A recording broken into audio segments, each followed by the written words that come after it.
Gloria a Dios, buenos días, una vez más, día viernes. Estamos dando gracias a Dios por esta oportunidad que nos da de compartir su palabra, de llenarnos de ella, de escudriñarla, de verla, de leerla. Hermanos, qué tremenda es la palabra de Dios. Cómo abre camino, cómo bendice, cómo viene a ser como esa agua que sacía tu sed, pero que no vuelves a tener sed humana, sino vuelves a tener sed de Dios. Y cada vez que la tomas, esa agua te fortalece, te levanta, te da toda la energía que necesitas, toda la visión, toda la paz que necesitas, hermanos, para poder continuar en esta vida, peleando la buena batalla, para poder, hermanos, continuar con lo que Dios quiere, descubriendo qué es lo que Dios quiere para nosotros. Y no siempre está claro, hermanos, no siempre el camino se hace un camino que uno mira qué hay adelante. No, en este peregrinaje, en esta vida, muchas veces caminamos por fe como que si fuéramos con ojos cerrados, como que fuera tientas, pero debemos de confiar en esos momentos que cada paso que vamos a dar, no lo vamos a dar alocadamente, no lo vamos a dar apresuradamente, no lo vamos a dar un paso para salirnos del camino, sino si confiamos en Dios, su palabra dice que Él guiará nuestros pasos, que Él tendrá misericordia, que Él habrá de hacer camino donde no hay camino.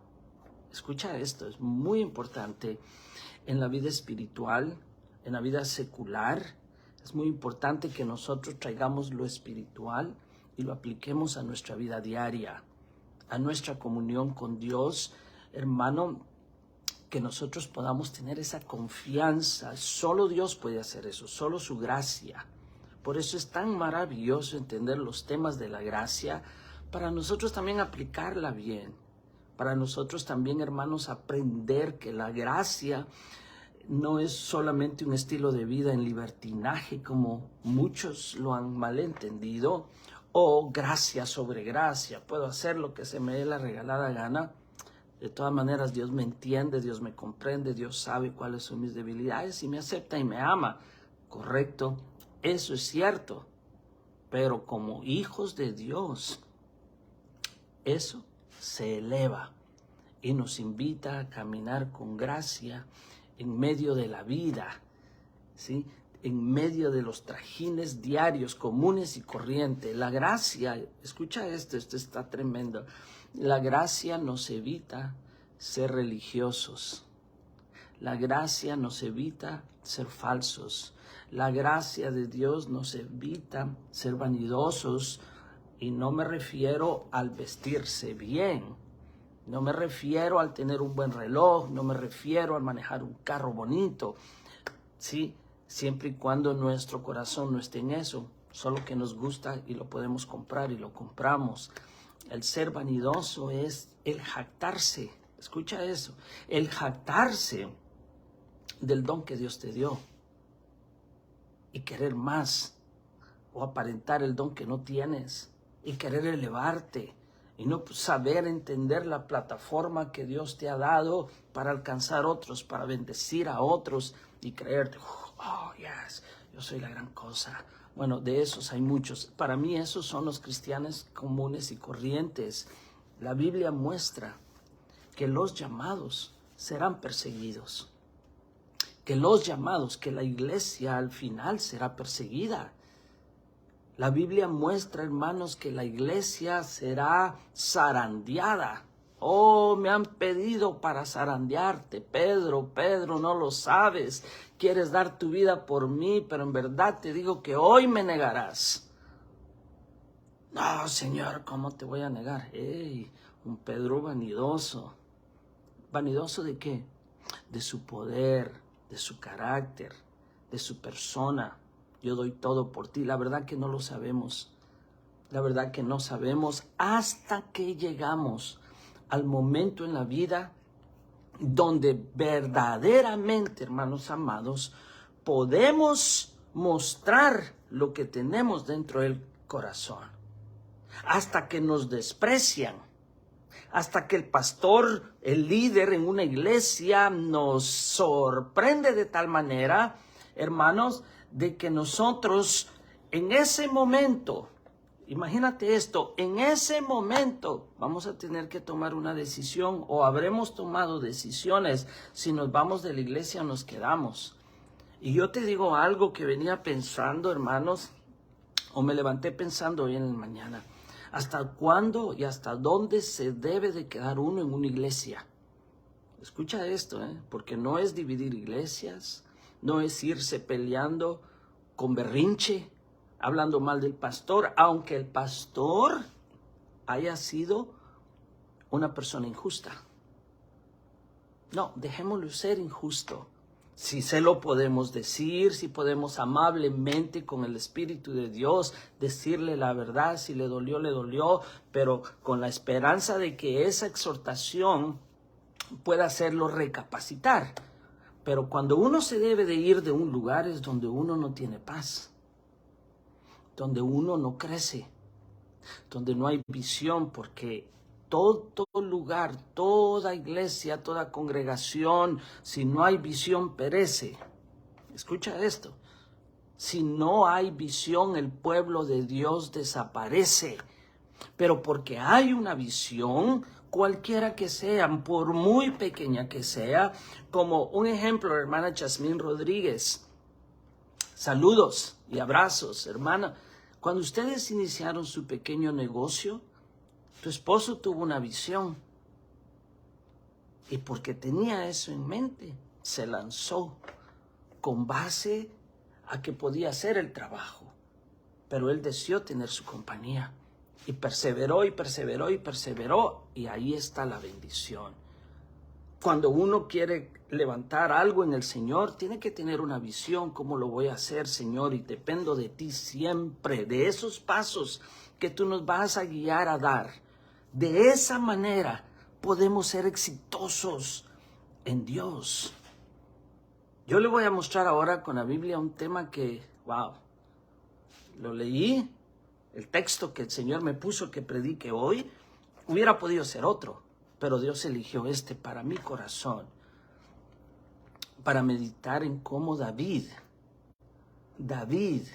vio la gracia, para qué usó la gracia, cómo aplicó la gracia, cómo él en este momento de su vida fue perseguido, fue llevado y puesto en una situación, aún siendo elegido por Dios, fue perseguido por su mismo pueblo, por sus mismos hermanos, por los mismos que habría de gobernar años después. Su misma casa, su misma sangre, su mismo pueblo, pueblo también de Dios. Y lo llevó a un conflicto. ¿Qué hizo que David no sucumbiera en ese momento? Acuérdese que David aquí no pecó. David pecó cuando desatendió esa gracia. Cuando ya era rey, cuando ya estaba acomodado, cuando ya tenía dinero, cuando ya tenía prosperidad, cuando ya tenía todo, estaba en un palacio. Empezó a fallar.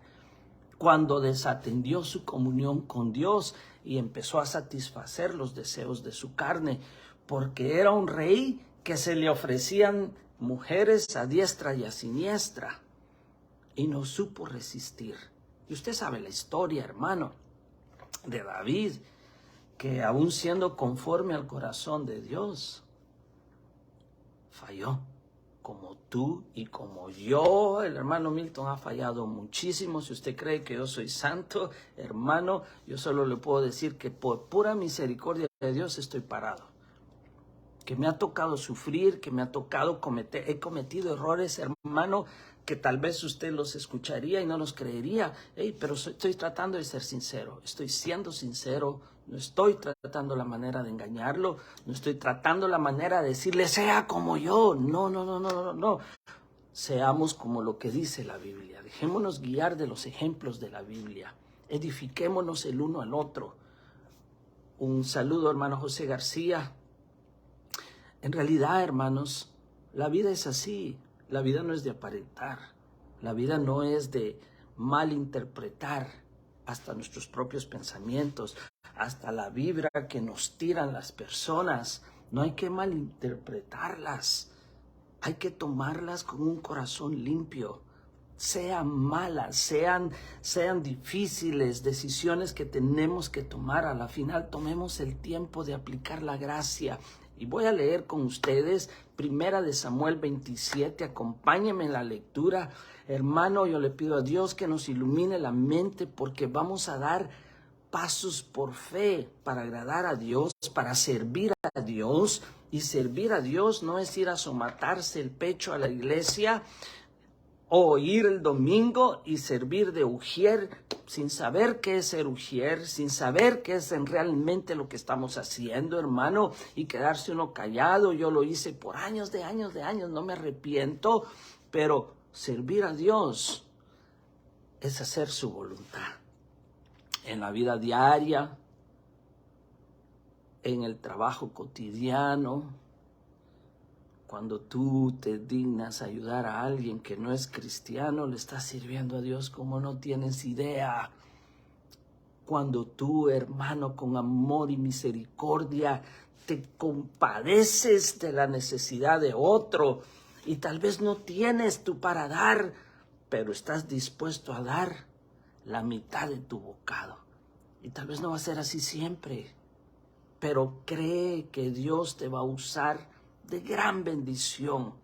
David fue llamado para bendecir al pueblo, para guiar al pueblo, para una visión diferente, para un liderazgo diferente, para una bendición para el pueblo de Dios. Pero él tenía que ser bendecido primero, aunque había sido ungido y llamado, y a Dios había dicho que era un hombre conforme a su corazón. Y eso no lo exaltó de la noche a la mañana. El proceso fue duro, cayó, fue perseguido. Parecía que Dios nunca lo había llamado, o que Dios lo había desamparado, y que estaban ya a punto de morir, porque era perseguido por un varón, el primer rey Saúl, que no entendió la gracia de Dios. Es más, nunca la aplicó, nunca la entendió, y rechazó a aquel que tenía gracia de Dios. ¿Qué hubiera pasado si Saúl hubiera reconocido su gran error y que ya Dios no lo iba a usar para ser un hombre sano? Y decirle: David, dale, tú eres el escogido de Dios, dale. Hubiera sido diferente para él. Dios le hubiera bendecido aún más de lo que bendijo a Saúl. Hay veces que nosotros debemos de entender qué es lo que realmente Dios nos está mostrando. Qué es lo que realmente, la dirección que Dios quiere que tomemos. Hermanos, nada en la vida es despropósito para Dios. Todo obra para bien, pero no se queda ahí. A los que aman a Dios. ¿Amas a Dios? ¿Quieres amarlo más? ¿Quieres entenderlo más? ¿Quieres servirle más? Y recuerda, no solo dentro de una iglesia puedes servir. Jesús sirvió fuera del templo. Uf, qué tremendo, hermanos. Pablo sirvió fuera del templo. Los verdaderos cristianos no solo adoran en la iglesia, adoran en espíritu y en verdad en todo momento. No son los que tienen que ir a una congregación a somatarse el pecho, y gloria a Dios porque hay una gran bendición en congregarse, pero aquellos que Dios quiere usar poderosamente, tal vez ni se llaman pastores y son más pastores que otros. No es para desmeritar a los que sirven y fungen como líderes, como pastores, como ministros, sino para levantar la gracia en el corazón de los que están sentados en un templo, en una iglesia, y que no se les da la oportunidad por X o Y motivo, porque son despreciados, porque son desechados por el pastor, por la congregación, porque a los ojos del hombre no califican, no tienen lo suficiente porque hoy platicaba con mi hijo. ¿Cuál es la imagen del hombre inteligente? Me pregunta él a mí. Me detengo a pensar y le digo: en realidad una imagen no hay. Sin embargo, la imagen que la sociedad nos ha querido mostrar, que es la del hombre inteligente, es aquel hombre que tiene un buen carro, que tiene un buen traje, que siempre anda limpio, que tiene su oficina, sí, que tiene esa apariencia por fuera, pero solo está viviendo el día con día. Sin embargo, el hombre inteligente puede andar todo harapiento, todo sucio, todo asqueroso, todo apestoso y ser un hombre inteligente. No nos vayamos únicamente por lo que podemos ver y se ve bonito. Vayámonos como Dios vio a David, vio su corazón. Tu corazón tiene a Dios.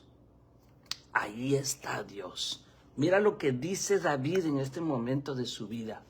Leo el 27, primera de Samuel. Dijo luego David en su corazón. Oye, hablando de corazón a corazón, así hablemos con Dios. Mira lo que dice aquí. Al fin seré muerto algún día por la mano de Saúl. Al fin. ¿Cuándo David pudo decir eso? Cuando ya no había salida. Hoy sí me atrapó, hoy sí me va a matar. Y lo leo. Al fin seré muerto algún día por la mano de Saúl. Nada por tanto me será mejor que fugarme a la tierra de los filisteos.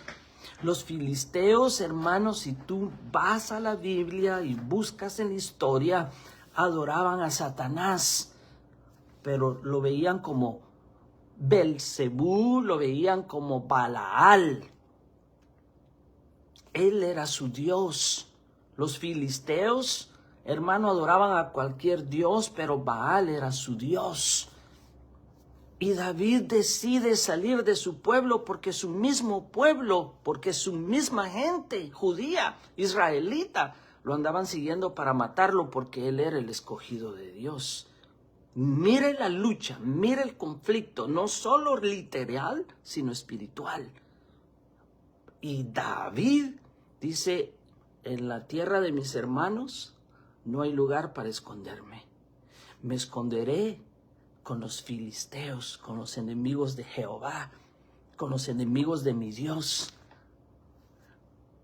Para que Saúl no se ocupe de mí y no me ande buscando más por todo el territorio de Israel.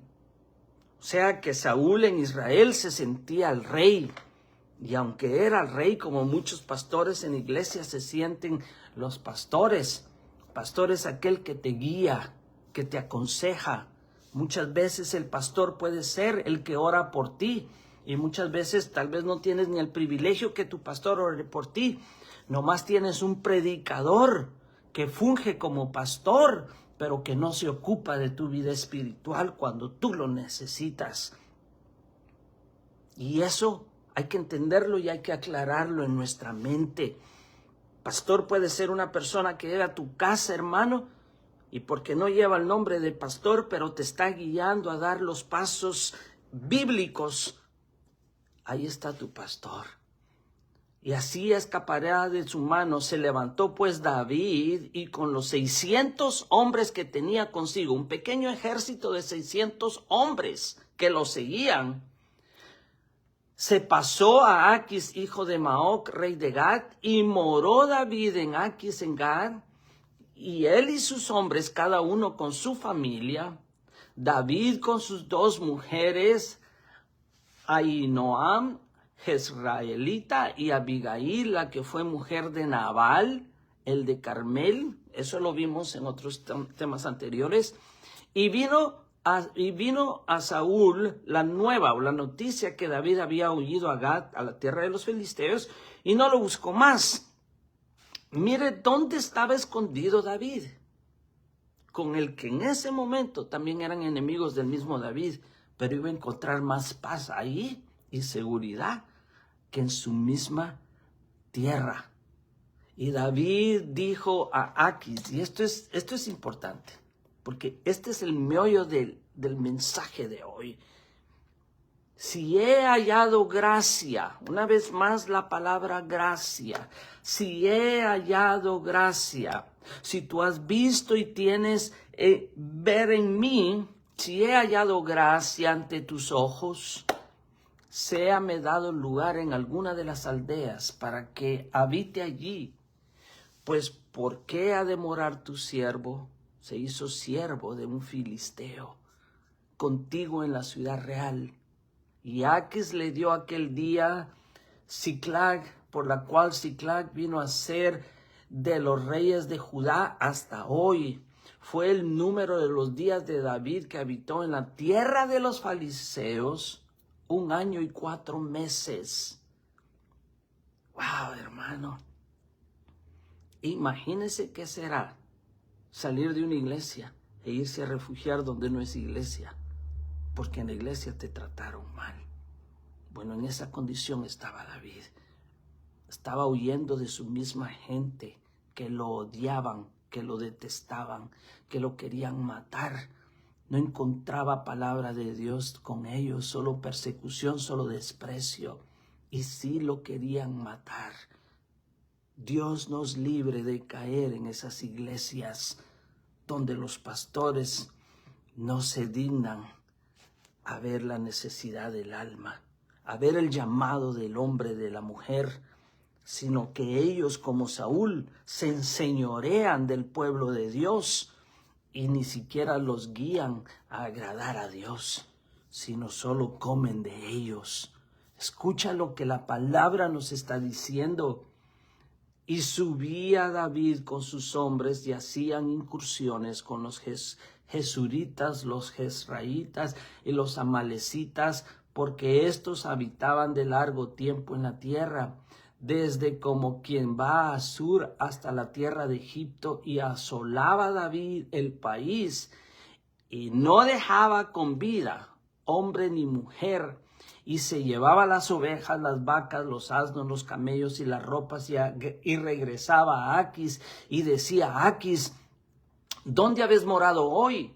Y David decía: en el Negev de Judá y el Negev de Jeramael y en el Negev de los senos. Ni hombre ni mujer dejaba David con vida para que viniesen a Gad, diciendo: no sea que den aviso de nosotros y digan esto. Esto hizo David, y esta fue su costumbre todo el tiempo que moró en la tierra de los filisteos. Aquí Aquis creía a David y decía: él se ha hecho abominable a su pueblo Israel y será siempre mi siervo. Aunque David peleó en la tierra de los filisteos y conquistó y mató a todos sus enemigos, que también eran enemigos de Dios, Aquis aprendió a respetarlo, aún siendo él filisteo. Pero escucha, este rey creía que David siempre iba a ser su siervo. Pero David estaba de paso, porque Dios no nos trajo a habitar en la tierra de los filisteos, sino en su tierra. Dios estaba usando este tiempo, este conflicto, este momento en la vida de David para bendecirlo más. Mientras Dios se encargaba de Saúl, Dios lo levantaba aún en la tierra de los filisteos. Mira la gracia que te da refugio donde quiera que tú vayas. Oh, hermanos, yo me recuerdo cuando hace muchos años viajaba por un trabajo que tenía por 3 años y medio y no me congregué. Dejé todos mis privilegios en la iglesia. Estaba joven, mis hijos estaban pequeños, tenía deseo de comprar una casa y me dieron un trabajo soñado. Me volaban por todo Estados Unidos, a Nueva York, a Miami, Chicago, Dallas, Denver, muchos lugares. Y estaba solo en un lugar. Estaba solo en un bar. Pero no era un bar de esos de prostíbulo de mujeres, era un bar de un hotel, ¿sí? En el lobby del hotel donde estaba. Y bajé, estaba comiendo y bebiendo. Cuando baja el que sirve la comida y se me queda viendo y me dice: usted es cristiano, ¿verdad? Y me dio pena porque estaba en un lugar no apropiado. Fue una etapa de mi vida dura, hermanos. Y agaché la cabeza y me quedé pensando, Señor, hasta en un bar reconocen que soy cristiano. Una persona que no me conoce. Y me puse a pensar, no estaba borracho, no estaba con mujeres, pero estaba fuera del lugar donde Dios me quería. Estaba en un trabajo que me llevaba a estas situaciones. Me enfrentaba a estas situaciones como estaba David. Pero aún ahí, en la tierra de los filisteos, halló gracia ante los ojos de un rey filisteo. A veces los inconversos nos van a entender más, pero no es tampoco para super bendecirnos como Dios nos va a bendecir. Es porque Dios tiene el poder de usarlos para bendecirte. Dios tiene el poder para guardarte en la tierra de los filisteos. En esa etapa de tu vida donde crees que ya, como dice David aquí, que dijo en su corazón, al fin seré muerto, donde ya no hay esperanza, donde ya no ves la promesa de Dios cumpliéndose en ti. Pero hay una gracia que te guarda en la tierra de los filisteos.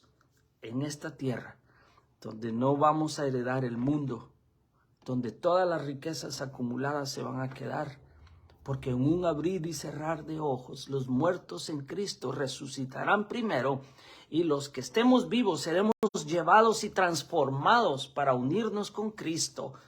Es lo que su palabra dice. Enfoquémonos en qué estamos viviendo y dejemos que la gracia de Dios nos guarde, nos provea albergue en esta tierra. Padre, gracias por esta enseñanza. Gracias, Señor, por mostrarnos lo que David vivió, cómo David se sintió, qué dijo en su corazón, qué dijo en su mente, en su pensamiento, que iba a morir y que ya no iba a escapar de Saúl.